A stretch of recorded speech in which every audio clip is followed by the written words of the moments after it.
আরও একবার আলোচনায় সাকিব আল হাসান। চেক প্রতারণা মামলায় গ্রেপ্তারি পরোয়ানা জারি করেছেন আদালত। এতে সাকিবের দেশে ফেরার সম্ভাবনা আরও ক্ষীণ হলো।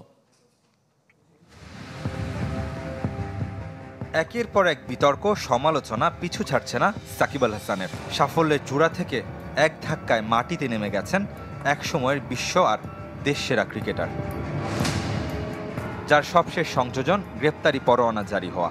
রোববার additional chief metropolitan magistrate Ziadur Rahman এই আদেশ দেন। ঘটনার সূত্রপাত 2017 সালে আইএফআইসি ব্যাংকের বনানী শাখা থেকে ওয়ার্কিং ক্যাপিটাল হিসেবে 1 কোটি আর টার্ম লোন হিসেবে 1.5 কোটি টাকা লোন নেয় Shakib Al Hasan agro farms limited. Satkhira ভিত্তিক এই প্রতিষ্ঠানের চেয়ারম্যানের দায়িত্বে ছিলেন সাকিব নিজে।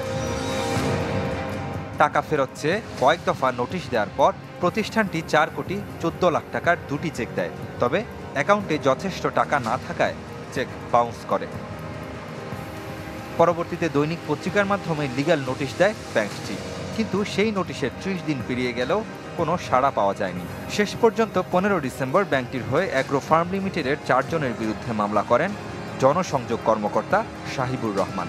18 জানুয়ারি আদালতে তলব করা হলেও এর মধ্যে চেয়ারম্যান সাকিব এবং ব্যবস্থাপনা পরিচালক গাজী শাহাগীর হোসাইন অনুপস্থিত থাকায় তাদের বিরুদ্ধে গ্রেপ্তারি পরোয়ানা জারি করে আদালত।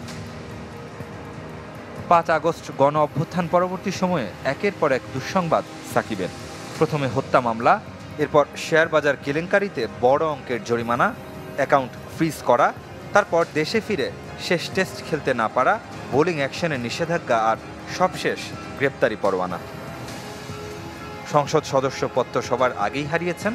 সব মিলে খুব দ্রুত দেশে ফেরার আপাতত কোনো সম্ভাবনা নেই সাকিবের। রেদওয়ান শুয়েব, চ্যানেল 24। দারুণ শুরুর পরও নির্ভার থাকতে চান না নুরুল হাসান সোহান। রংপুর রাইডার্স নিয়ে শিরোপার স্বপ্ন দেখতে শুরু করেছেন। এর আগেও লিগ পর্বে দারুণ করেও প্লে অফে ব্যর্থতার ধারাবাহিকতা এবার ভাঙতে চান। চট্টগ্রাম থেকে ইকরাম হোসাইনের রিপোর্ট। নুরুল হাসান আর রংপুরের সম্পর্কটা বেশ পুরনো। দিনে দিনে সেই সম্পর্কের রসায়নে রাইডার্স অপ্রতিরোধ্য। মিকি আর্থারের মতো বিশ্বমানের কোচ দিয়েছেন 16 আনা পূর্ণতা। থ্রুআউট দ্য টুর্নামেন্ট একটা টিম নিয়ে খেলেছি। কোয়ালিফায়ার আগে যে আমরা অনেক বেশি সাফল করার কারণে আসলে টিমের যে কম্বিনেশনটা ওইটা আসলে থাকে নাই শেষ পর্যন্ত। এইবার প্রথম থেকেই চেষ্টা করতেছে যাতে এরকম সিচুয়েশন এই বছর না হয়। নুরুল হাসানের দলের তাই শুধুই সামনে এগিয়ে যাওয়ার প্রত্যয়। তবে আগেও এমন অপ্রতিরোধ্য দলটা শেষের দিকে খেয়ে হারিয়েছে। সেজন্য এবার পরিকল্পনায় পরিবর্তন। ক্লিয়ার একটা মেসেজ প্লেয়াররা পাচ্ছে কি করতে যাচ্ছে, আমাদের সব কিছু ক্লিয়ারভাবে যাচ্ছে এবং মাঠে আমরা কতটুকু দিতে পারতেছি এটা আমাদের উপর থাকে। বাট আমার কাছে মনে হয় যে অ্যাজ এ টিম ম্যানেজমেন্ট হিসাবে কারো যদি কোনো কনফিউশন থাকে সেই জায়গায় কীভাবে কী করতে পারে এটা নিয়ে আসলে খুব ভালো ম্যানেজমেন্ট কাজ করতেছে। তবে দলের শক্তি বাড়াতে কিছু অদল বদল যে করতেই হবে। পরের ম্যাচ থেকে খেলবেন সৌম্য সরকার, নাহিদ রানাকেও বিশ্রাম দিতে হয়েছে। কুইক ম্যাচ যাচ্ছে, তো আমার কাছে মনে হয় যে পেস বোলিং আমাদের ভালো ব্যাকআপও আছে, তো আমরা চাচ্ছি যাতে রেস্ট দিয়ে সবাই আসলে জিনিসটা থাকে। অবশ্যই আমরা আশাবাদী। দেখেন ও যে ফর্মে ছিল আমাদের টিমের জন্য একটা বাড়তি অনুপ্রেরণার জায়গা। অবশ্যই আমার কাছে মনে হয় যে হয়তো খুব শীঘ্রই মাঠে ফিরবে। মাঠে আগ্রাসী ক্যাপ্টেন, দুরন্ত কিপার, শেষ ওভারে 26 রান নিয়ে ম্যাচ জেতানো ব্যাটিং। অনেকে বলেন সেরা সময়টায় নুরুল হাসানকে মিস করছে জাতীয় দল। এই জায়গাটা আপনার স্কোপটা এক এক রকম থাকে, সিচুয়েশন এক এক রকম থাকে এবং আমার কাছে মনে হয় যে এখানে 10, 15, 20 রান খুব তাড়াতাড়ি ভুলে যাওয়া যায়। জিনিসটা এরকম সংখ্যাটা অনেক বড় না, যার কারণে আসলে ফোকাসে আসারও কিছু না। বাট আমার কাছে মনে হয় না যে ফোকাসে আসাটা খুব ইম্পর্টেন্ট। তবে আপাতত রাইডার্স ক্যাপ্টেনের সব মনোযোগ বিপিএলে। ইকরাম হোসাইন, চ্যানেল 24, চট্টগ্রাম।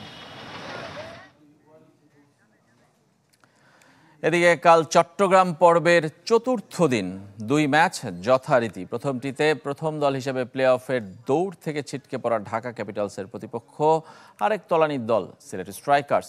8 ম্যাচের 7টিতে হেরেছে ঢাকা, আর 7 ম্যাচে মাত্র 2 জয় সিলেটের।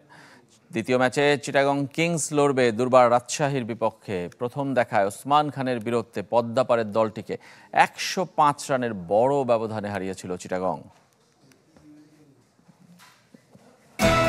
We are proud partner of defending champion Fortune Borisha.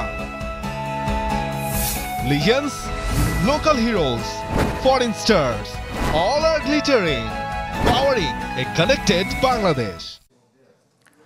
কণ্ঠের জাদু দিয়ে ধারাভাষ্য মাতিয়ে রাখেন তিনি। দেরিতে হলেও এসেছেন বিপিএলে।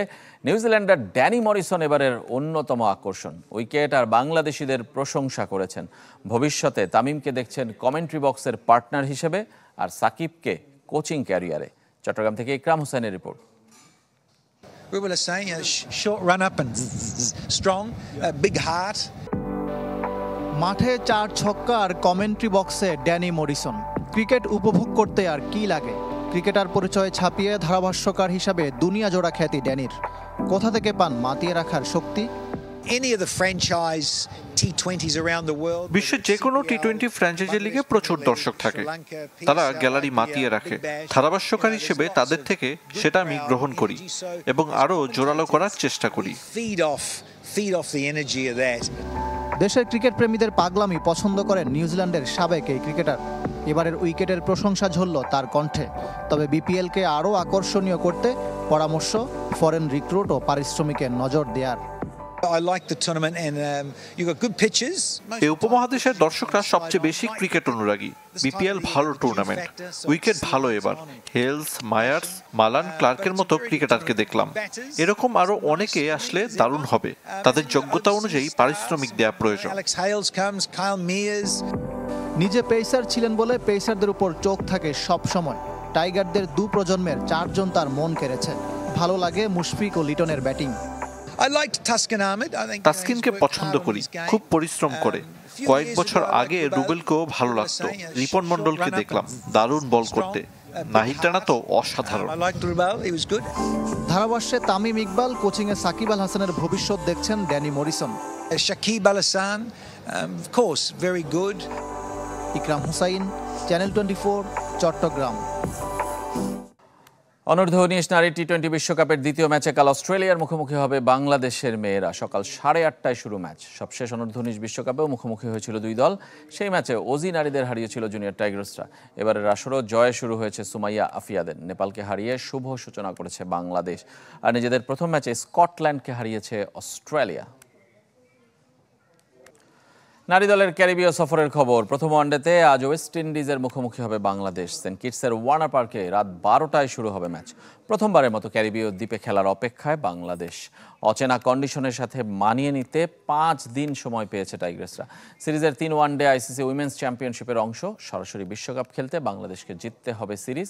অন্তত 2 ম্যাচে জয় চাই তাদের। ঘরের মাঠে আয়ারল্যান্ডকে হোয়াইট ওয়াশের সুখ স্মৃতি নিয়ে ওয়েস্ট ইন্ডিজ সফরে নিগার সুলতানার দল। তবে দুশ্চিন্তার নাম ব্যাটিং লাইন আপ, যা কাটিয়ে ওঠার চেষ্টায় পুরো দল। স্বাগতিক রাউন্ডেই ততটা স্বস্তিতে নিজেদের শেষ 5 ম্যাচেই হেরেছে। অবশ্য 2 দলের শেষ দেখায় জিতেছে ওয়েস্ট ইন্ডিজ। এখানে আসার আগে আসলে অনেক সমীকরণ মাথায় আসছিল, বাট আমার কাছে যেটা মনে হয় যে দল হিসেবে খেলাটা বেশি গুরুত্বপূর্ণ আমাদের কাছে। কারণ পয়েন্ট গ্র্যাবের আগে আসলে ভালো ক্রিকেট খেলাটা অনেক বেশি ইম্পর্টেন্ট। সো দলের সবার ভিতরে এই মনোভাবটাই আমি দেওয়ার চেষ্টা করছি যে ইটস নট অ্যাবাউট যে আমরা ওডিআই কোয়ালিফাই করতে হবে, আমাদের পয়েন্ট গ্র্যাব করতে হবে, এটা না। যেন সবাই সবার নর্মাল ক্রিকেটটা খেলতে পারে, কোনো প্রেশার ছাড়া। জিয়া ক্রিকেট টুর্নামেন্টের ফাইনালে এখন মুখোমুখি সিলেট এবং রংপুর বিভাগ। মিরপুরের শেরে বাংলা স্টেডিয়ামে টস হেরে ব্যাট করতে নামে সিলেট। সুরমাপাড়ের দলটির হয়ে খেলছেন অলোক কাপালি, ইমতিয়াজ হোসেন তান্না। ফাইনাল ম্যাচের উদ্বোধন করেন বিএনপির ক্রীড়া সম্পাদক আমিনুল হক এবং আন্তর্জাতিক বিষয়ক সদস্য ইশরাক হোসেন। এ সময় ছিলেন বিসিবি সভাপতি ফারুক আহমেদ সহ অন্য পরিচালকরা। ম্যাচের আগে সঙ্গীত শিল্পী ঐশী গান পরিবেশন করেন। জমকালো আয়োজনে উন্মোচন হলো তারুণ্যের উৎসবের অনূর্ধ্ব-15 ফুটবল লিগের লোগো। হয়েছে আসরের সিলেট পর্বের ড্র। 25 জানুয়ারি সিলেট হবিগঞ্জ ম্যাচ দিয়ে শুরু হবে অনূর্ধ্ব-15 লিগ। বাছাইকৃত ফুটবলারদের সুযোগ মিলতে পারে সাফ এবং এএফসির আসরের বয়সভিত্তিক দলে। রোববার ফুটবল ভবনে আয়োজিত অনুষ্ঠানে অতিথি ছিলেন ক্রীড়া সচিব রেজাউল মাকসুদ জাহেদি। অনুষ্ঠানে বক্তব্য রাখেন বাফুফের সহ সভাপতি নাসের শাহরিয়ার জাহেদি এবং অনূর্ধ্ব-15 লিগ কমিটির চেয়ারম্যান মঞ্জুরুল করিম।